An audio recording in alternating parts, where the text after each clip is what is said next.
Akhirnya, Ibu Risma buat surat aturan baru mengenai PKH dan program sembako. Anggota PKH BPNT harus tahu aturan baru ini dan mulai berlaku sejak surat ditandatangani. Simak informasinya dan ikuti sampai tuntas agar dapat memahami informasi hingga selesai dan tidak membuat bingung aturan baru ini. Saya berharap tetap ceria di awal bulan Juli ini. Semoga kedatangan bulan Juli ini membawa kabar yang menyenangkan dan membahagiakan atas segala usaha teman-teman dalam membangun kebaikan-kebaikan. Begitupun bagi yang menanti kabar bantuan, semoga saja ada kejelasan dari pemerintah karena bagi keluarga penerima manfaat yang tercatat masih menerima bantuan sosial tentunya ada harapan akan memperoleh manfaat. Amin. Isu adanya aturan baru Kementerian Sosial ini sedang ramai diberitakan di media. Tentunya membuat penasaran bagi teman-teman semua, dan ini tentunya menimbulkan pertanyaan apakah kabar ini benar. Nah, terkait berita ini, bersama video ini akan kami jelaskan faktanya secara detail sesuai dengan hasil penelusuran kami dari sumber resmi yang kami sadur dari surat Kementerian Sosial untuk menghindari kesimpang siuran dan menghindari berita hoaks yang banyak beredar ya teman-teman. Namun, sebelum kita bahas, bagi teman-teman yang baru menemukan channel official PKH Reportase, agar meluangkan waktu untuk subscribe dan mengaktifkan lonceng notifikasinya agar teman-teman selalu dengan berita terbaru dengan channel yang menyajikan berita aktual dan mendidik. Baik teman-teman, kita mulai membicarakan fakta pengelompokan KPM PKH ini yang terbagi dalam 3 pelaksanaan.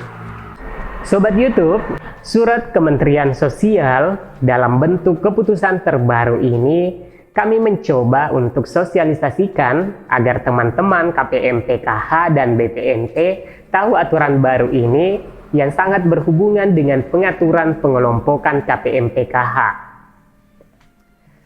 Apa tujuan dari aturan pengelompokan ini? Teman-teman KPM PKH dan BPNT harus tahu aturan ini karena setiap pengelompokan akan mendapatkan jenis bantuan dan pendampingan yang berbeda meskipun sama-sama sebagai penerima manfaat program PKH maupun program sembako. Sobat YouTube, perlu kita ketahui bersama bahwa sebelum surat keputusan Kementerian Sosial yang mengatur program sembako dan PKH tahun 2022 ini, jadi sebelum-sebelumnya itu, PKH dan BPNT itu berbasis keluarga. Artinya, dalam keluarga itu, pengertiannya lebih dari 1 orang. Jadi, jika dalam satu kartu keluarga hanya sendiri seperti lansia yang hidup sebatang kara, atau anak yatim piatu yang tinggal sendiri, dan juga sendiri dalam kartu keluarga, maka hal ini tidak disebut sebagai keluarga. Jadi teman-teman perlu memahami ini, keluarga itu bisa terdiri dari kepala keluarga bersama ibu rumah tangga dan anak-anaknya, atau ada lansia di dalamnya.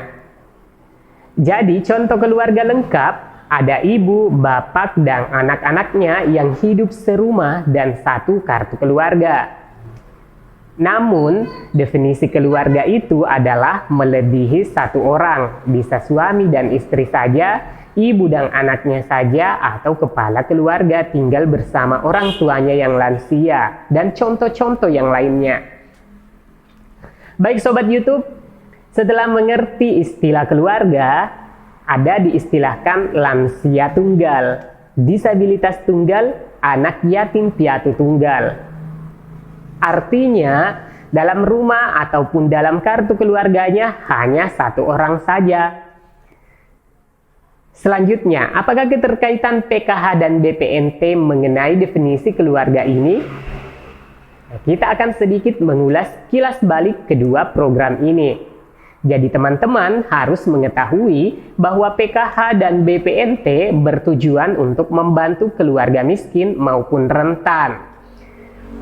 Kategori keluarga menimbulkan persepsi bahwa keluarga itu tidak termasuk lansia tunggal, disabilitas tunggal, anak yatim piatu tunggal. Kenapa demikian? Karena PKH maupun BPNT itu berbasis keluarga. Nah, karena adanya permasalahan perdebatan antara keluarga dan non-keluarga ini tentunya menjadi polemik.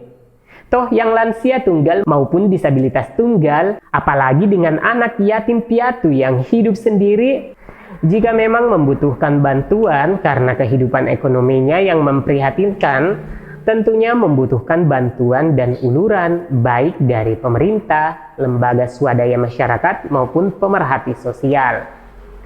Nah, karena Ibu Menteri Sosial kita sangat memperhatikan pada lansia rentan dan juga disabilitas serta anak yatim yang hidup sendiri atau tinggal sendirian, itulah maka Ibu Risma berempati bahwa mereka yang seperti ini pun perlu mendapatkan bantuan. Dan akhirnya bantuan PKH serta BPNT tidak saja diperuntukkan untuk basis keluarga saja, namun yang perorangan pun atau istilah tunggal agar bisa atau mendapatkan atau menerima bantuan pada wadah program yang sudah ada seperti PKH dan BPNT. Begitupun dengan anak muda atau rumah tangga muda usia 40 tahun ke bawah juga menjadi perhatian khusus Ibu Menteri karena anak muda yang sudah berkeluarga masih memiliki potensi maka akan diberikan program khusus nantinya. Jadi intinya ya teman-teman, setiap pengelompokan KPM, PKH, dan BPNT ini akan mendapatkan program yang mengkhusus baik dari segi nominalnya maupun perlakuan dengan program pendampingan. Agar penerima manfaat dapat diberdayakan sesuai potensi penerima berdasarkan usia dan kondisi penerima manfaat atau KPM. Nah teman-teman, hasil dari pemikiran Ibu Menteri yang sangat memperhatikan kehidupan keluarga miskin dan rentan di semua usia dan golongan, dan juga lansia tunggal, disabilitas tunggal, maupun anak yatim tunggal, maka dibuatlah peraturan yang bisa mengakomodir keperluan ini ya teman-teman. Jadi karena latar belakang cerita tadi, sehingga Kementerian Sosial Republik Indonesia membuat surat pada tanggal 27 Mei 2022 dalam bentuk surat keputusan Menteri Sosial Republik Indonesia nomor 101/HUP/2022 tentang pelaksanaan program sembako dan program keluarga harapan PKH. Dengan adanya surat keputusan ini, tentu saja ada perubahan terkait sasaran penerimanya dan pendamping sosial yang bertanggung jawab mendampingi program sembako dan PKH ya teman-teman.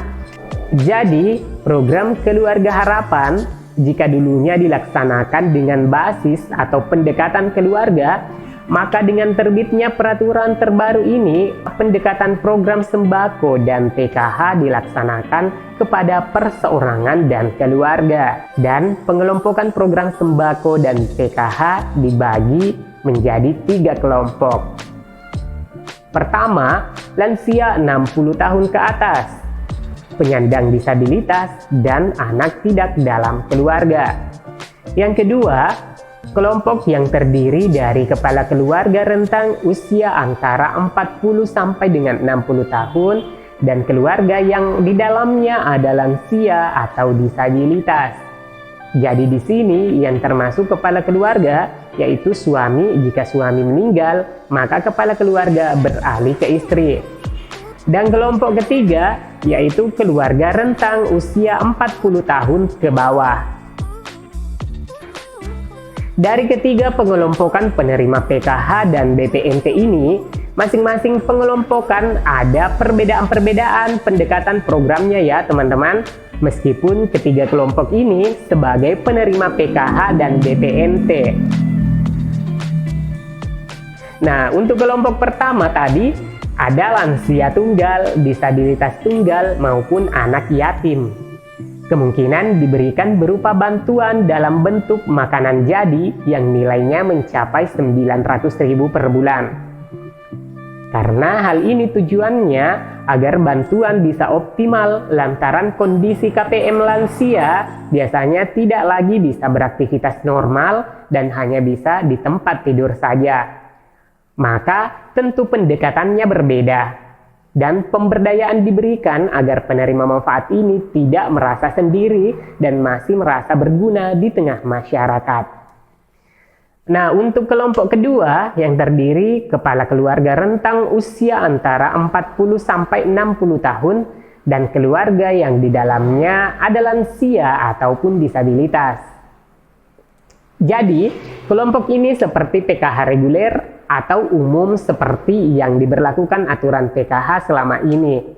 Artinya, kelompok ini adalah kelompok PKH dalam artian keluarga normal. Selanjutnya untuk kelompok ketiga, keluarga rentang usia 40 tahun ke bawah. Nah, kelompok ini karena menurut pandangan Ibu Menteri Sosial tergolong produktif dan masih kuat, memiliki potensi besar untuk bisa keluar dari kemiskinan secepatnya melalui pemberdayaan dengan pendampingan untuk usaha. Jadi untuk kelompok ini dipersiapkan untuk graduasi dan dipersiapkan agar bisa mandiri melalui bantuan modal dan pelatihan usaha keterampilan yang bekerja sama dengan universitas ternama. Nah teman-teman, dari pengelompokan ini pengelolanya juga berbeda loh. Jika dulunya PKH itu dilaksanakan Direktorat Jenderal Perlindungan dan Jaminan Sosial dan BPNT itu ditangani oleh Direktorat Jenderal Penanganan Fakir Miskin dan Dirjen yang membidangi BPNT-nya dulu ini sudah dihapus dari kementerian. Saat ini dengan keputusan terbaru menteri ini, maka PKH dan BPNT ditangani bareng-bareng oleh 3 direktorat ya teman-teman. Pembagiannya seperti ini. 1. Direktorat Jenderal Rehabilitasi Sosial atau Rehsos menangani lansia 60 tahun ke atas, penyandang disabilitas, dan anak tidak dalam keluarga. 2. Direktorat Jenderal Perlindungan dan Jaminan Sosial Linjamsos menangani kepala keluarga rentang usia antara 40 sampai dengan 60 tahun dan keluarga yang di dalamnya ada lansia dan atau disabilitas. Yang ketiga, Direktorat Jenderal Pemberdayaan Sosial Dayasos menangani keluarga rentang usia 40 tahun ke bawah.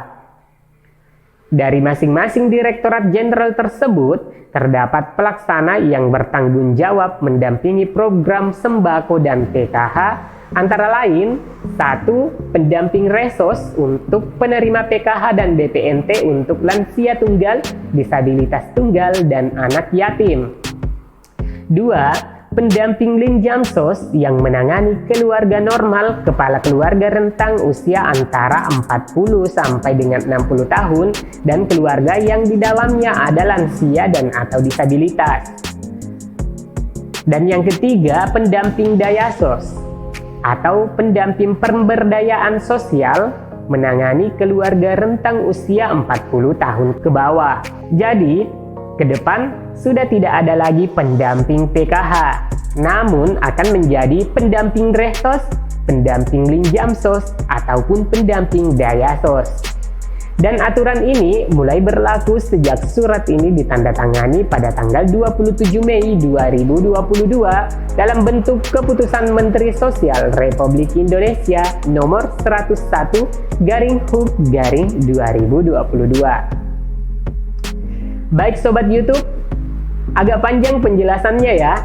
Nah, ini kami sengaja menjelaskan panjang agar teman-teman memahami yang terkait dengan surat terbaru Kementerian Sosial terkait dengan pembagian pengelompokan PKH dan BPNT yang ditangani 3 dirjen dengan masing-masing bertanggung jawab melaksanakan program PKH dan BPNT sesuai dengan kriteria-kriteria kondisi dan umur keluarga penerima manfaat KPM. Baik teman-teman, demikian video kali ini dengan topik akhirnya Ibu Risma buat surat supaya anggota PKH BPNT tahu aturan baru ini dan mulai berlaku sejak surat ditandatangani. Jika ada pertanyaan dan komentar, silahkan diketikkan dan sebarkan ke media sosial teman-teman jika berita ini bermanfaat. Like untuk menanggapi dan sampai jumpa di video selanjutnya. Wassalamualaikum warahmatullahi wabarakatuh.